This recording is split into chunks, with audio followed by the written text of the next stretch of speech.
franc-maçonnerie est rentrée maintenant dans le football. Chacun veut être le meilleur.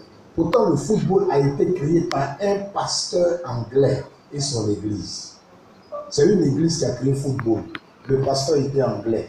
Ils ont créé ça pour des loisirs, quand les gens vont venir les assister, parce qu'on ne comprenait pas, on dit c'est quoi ça? C'est là ils profitaient, ils prêchaient l'évangile. Ils ont arraché ça à l'église.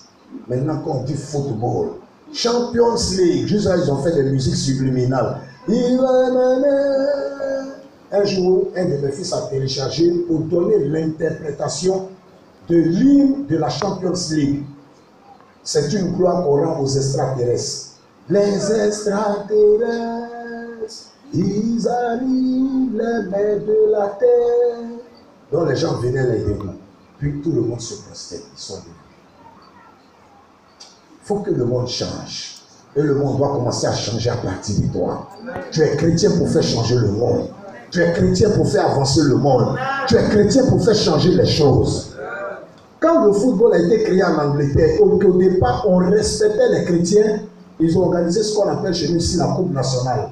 Chez eux en Angleterre, on appelle ça la FA Cup. Jusqu'aujourd'hui, la musique n'a pas encore changé. La musique de la FA Cup. Écoutez, quand on joue la finale de la FA Cup, vous verrez que c'est une adoration à Dieu. C'est un cantique d'adoration. Gloria, alléluia. Gloria, alléluia. Gloria, alléluia. À Dieu soit. Il y a un homme, on ne sait pas si l'on tue ou bien il est mort. L'année passée, il y a quelques années, il doit être un Pakistanais comme ça. Il est arrivé en Angleterre, il a fait fortune. Lui et son équipe, ils ont été champions d'Angleterre. Souvent, je suis exprès. Mon fils aime le football, puis je le taquine avec. Quand ils sont remportés, pour leur donner leur coupe, ils ont chanté ce cantique glorieux à Dieu. L'équipe s'appelle Leicester. Donc, publiquement, ils ont rendu gloire à Dieu, puis ils ont soulevé le trophée. Or, quand tu fais ça, ça t'en dit d'accord. 2 ou 3 ans après, il n'y a pas longtemps, il y a une semaine, il venait d'assister à un match, son hélicoptère a démarré du terrain qu'il a fait. Il n'a même pas fait 5 mètres. Bah!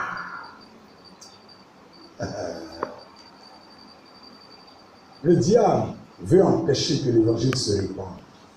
Il a de nouvelles formes de persécution. Mais toi qui m'entends ce midi, je parle pour t'exciter, pour te dire Jésus n'est pas loin, il revient. Ta famille qui n'est pas Jésus est en danger. L'enfer, on ne peut le comparer à rien quand nous lisons la Bible. Jésus dit dans l'enfer, c'est un endroit où le feu ne s'éteint pas, où le ver ne meurt pas, même le ver de terre. Tu le mets dans le feu. Il a combien de minutes pour mourir?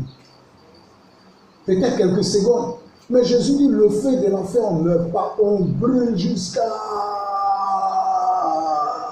Tu brûles, même poisson à la braise, tu brûles jusqu'à... On ne peut pas te comparer à lui, mais tu ne meurs pas, tu es là éternellement. C'est pourquoi tu dois mener le combat. Tu dois te lever. Tu as trop dormi. Tu es trop resté dans le sommeil.